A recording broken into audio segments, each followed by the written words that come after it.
मित्रांनो, फायनान्शियल इतिहासात काही वर्ष अशी असतात जी फक्त आकडे बदलत नाही, तर पूर्ण सिस्टमच उचलून टाकतात.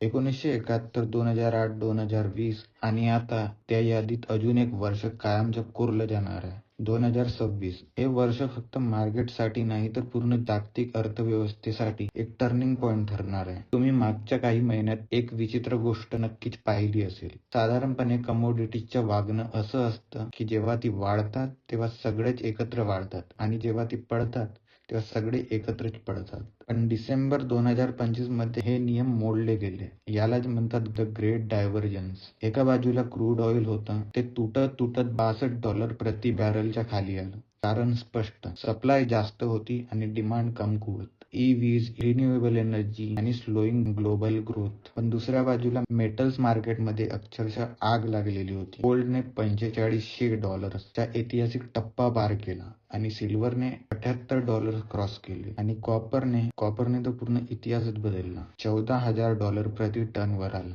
आणि तेव्हापासूनच एकच प्रश्न सगळीकडे ऐकू येत आहे, हे बबल आहे का? उत्तर खूप साधं आहे, नाही, हे बबल नाही आहे, हे पॅनिकिंग आहे. आणि हे पॅनिकिंग काय हे समजून घ्यायचे असेल तर एक मोठा बदल समजून घ्यावा लागेल. जग आता फ्युल इंटेन्सिव्ह इकॉनॉमी मधून बाहेर पडते आणि मटेरियल इंटेन्सिव्ह इकॉनॉमी मध्ये प्रवेश करते. पूर्वी गॅस, कोळसा हे सगळे सत्तेचे केंद्र होते आणि आता मेटल्स आणि मिनरल्स ते स्थान घेत आहेत. आणि या नवीन इकॉनॉमी मधला सगळ्यात मोठा आणि सगळ्यात धक्कादायक अपडेट आला आहे अमेरिकन सरकारकडून. नोव्हेंबर 2025 मध्ये US जिओलॉजिकल सर्व्हे USGS ने फार शांतपणे आपली क्रिटिकल मिनरल लिस्ट अपडेट केली आहे. इतिहासात पहिल्यांदाच कॉपर, सिल्वर आणि युरेनियम यांना अधिकृतपणे क्रिटिकल मिनरल घोषित करण्यात आले आहे. याचा अर्थ काय? जर मेटलची कमतरता झाली तर नॅशनल इमर्जन्सी मानल्या जाईल. म्हणजेच अमेरिकन सरकारने उघडपणे मान्य केले आहे की या मेटल शिवाय त्यांची इकॉनॉमी, मिलिटरी आणि त्यांचे टेक्नॉलॉजिकल भविष्य कोलॅप्स होऊ शकते. म्हणून आज आपण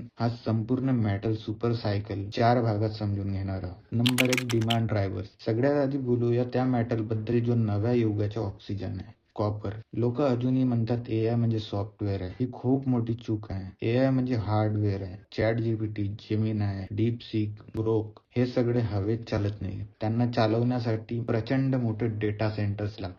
आणि 2025 मध्ये सेंटर्सच्या पूर्ण डिझाईन बदलून गेला आहे. पूर्वी पारंपरिक डेटा सेंटर्स मध्ये 5,000 ते 15,000 टन कॉपर लागत होता. पण आजच्या hyper scale AI data centres मध्ये एका सिंगल फॅसिलिटीज मध्ये 50,000 टन कॉपर वापरू शकतात. का? पहिलं कारण आहे पॉवर डेन्सिटी. AI रॅक्सना नॉर्मल सर्व्हरपेक्षा 5 ते 10 पट जास्त वीज लागते. म्हणजे जाड वायर, मोठे मोठे बस बार, जास्त केबिलिंग आणि सगळे कॉपरचेच पाहिजे. दुसरं कारण कूलिंग क्रायसिस.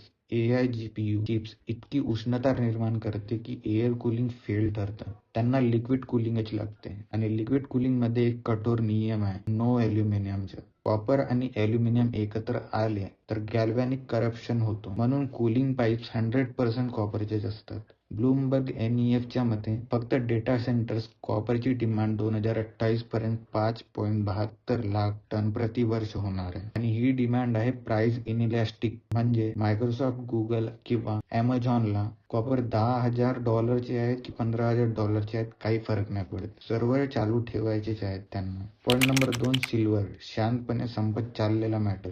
सिल्वरचे चित्र आणखी गंभीर आहे. सिल्वर आता फक्त दागिन्यापुरतं उरलेलं नाही. सोलर इंडस्ट्रीजमध्ये पॉपकॉर्न सोलर सेल्स नावाची एक नवीन टेक्नॉलॉजी आली आहे, जी जुन्या पॅनलपेक्षा 50% जास्त सिल्वर वापरते. 2014 मध्ये सोलर सेक्टर फक्त 11% सिल्वर वापरत होता. आज तो आकडा 29% झाला आहे. ईव्हीज मध्ये तर आणखी जास्त झाला आहे. एका इलेक्ट्रिक गाडीमध्ये नॉर्मल पेक्षा 67 ते 79% जास्त सिल्वर लागतो. सुमारे 25 ते 50 ग्रॅम प्रति वाहन. ऑक्सफोर्ड इकॉनॉमिक्स यांच्या मते 2027 पर्यंत ईव्हीज ऑटोमोबाईल्स मध्ये सिल्वर डिमांडचा सगळ्यात जास्त मोठा स्रोत होणार आहे. पण सगळ्यात भयानक गोष्ट कोणती? सिल्वर कन्झ्युम्ड होत आहे. गोल्ड वापरल्यानंतर परत तिजोरीमध्ये जाते, पण silver solar panel, chips, missile मध्ये वापरलं की ते कायमचेच नष्ट होतं. पॉईंट नंबर 3, फिजिकल क्रायसिस, मायनिंगच्या टाइम बॉम्ब. S&P ग्लोबलच्या जुलै 2024च्या रिपोर्टनुसार USA 29 वर्षे, झांबिया 34 वर्षे, कॅनडा 27 वर्षे आणि ऑस्ट्रेलिया 20 वर्षे इतका वेळ लागतो नवीन माईन शोधून प्रोडक्शन सुरू व्हायला. म्हणजे आज कॉपर सापडला तर तो 2054च्या आसपास मार्केटमध्ये येईल. याच कारणामुळे पेपर मार्केट आणि फिजिकल मार्केटमध्ये मोठी दरी तयार झाली आहे. डिसेंबर 2025 मध्ये शांघाय फ्युचर्स एक्सचेंजवर कॉपर $14,270 वर गेला होता. तर लंडन आणि न्यूयॉर्कमध्ये तो $14,000 आसपास होता. कारण चीनला पेपर नको, त्यांना खरा मेटल हवा. इन कन्क्ल्युजन, स्वस्त रिसोर्सचा काळ संपला. Geopolitics, resource nationalism, AI, EV, solar, military सगळ्या एकाच दिशेने इशारा करतात. स्वस्त रिसोर्सेसचा काळ संपला आणि आता 2026 हे वर्ष सगळ्यांसमोर उघडपणे आणणार आहे. So thanks for watching this video. Please like, share, subscribe. This is Ashish over and out.